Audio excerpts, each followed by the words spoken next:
I mean, just imagine the electricity as Lincoln appears right in your midst. April 4th, 1865. Just devastation, ruins everywhere. At the end of the Civil War. We have several accounts of people saying that he became very emotional at several times. Historian Mike Gorman describes President Abraham Lincoln walking the streets of the River City. 24 hours before, there had been a Confederate States of America here in Richmond, and now here's Abraham Lincoln. What a day.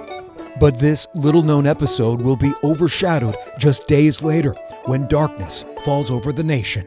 No president had been assassinated in America before. This is the first.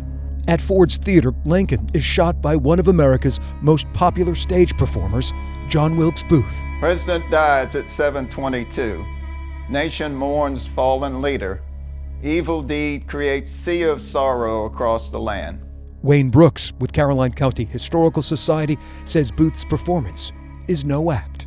He wanted to do something that people would remember, and he did. The cold-blooded killing sparks a massive manhunt.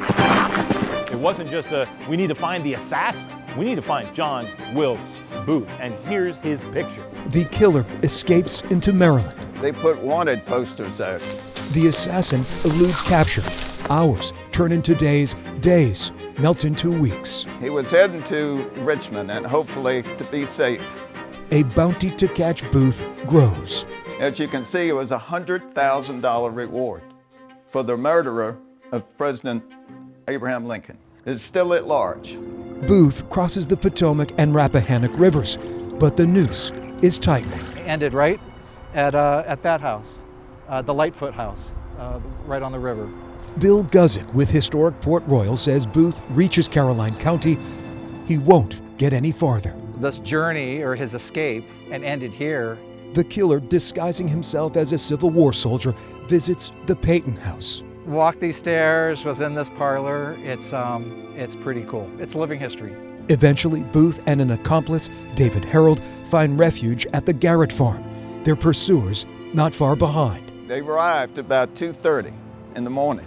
On April 26th, the U.S. Cavalry discovers Booth in a barn. Booth says, I'm not going to surrender. Soldiers set fire to the barn and shoot the assassin. Just about the same place that Abraham Lincoln had been shot. He was in bad shape. They finally carried him over to the porch of the Garrett House. The president's killer will die hours later at sunrise. So as a child, I read the story and knew about it because people talked about it.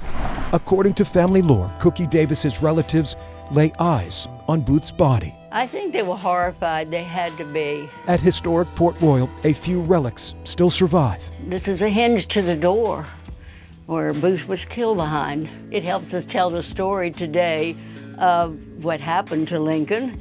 But you won't find the site of Booth's death preserved. We have this picture. That physical three-dimensional house is gone. The abandoned home was leveled when the federal government built Fort A.P. Hill at the outset of World War II. About 150 feet from here stood the Garrett House. Today, drivers whisk right by a historic marker standing along Route 301. I think a lot of them don't realize what Assassin's Inn means on that sign. Well, it's a true story. That's the thing. It's almost like something that's been made up, but it's not. Cookie Davis says this ugly chapter can't be ignored. That makes us who we are, I think. 12 days after the president visits Richmond, the story of his killer's demise unfolds just up the road. They are surprised when we mention, well, I never knew that John Wilkes Booth was killed here in Carolina. Central Virginia will forever be linked to the death of Abraham Lincoln. This is part of our story too. It's not just a Washington, D.C. event. April 1865. That spring, evil came knocking in Caroline. He had an ego that ended up killing him. The place where the curtain comes down on the actor turned assassin for good. John Wilkes Booth died here, but the event is still in our memory, and it's something that we want to preserve. For I Have a Story. To know that John Wilkes Booth came to Port Royal and this is where he met his end, it's a big deal. I'm Greg McQuade, CBS 6 News.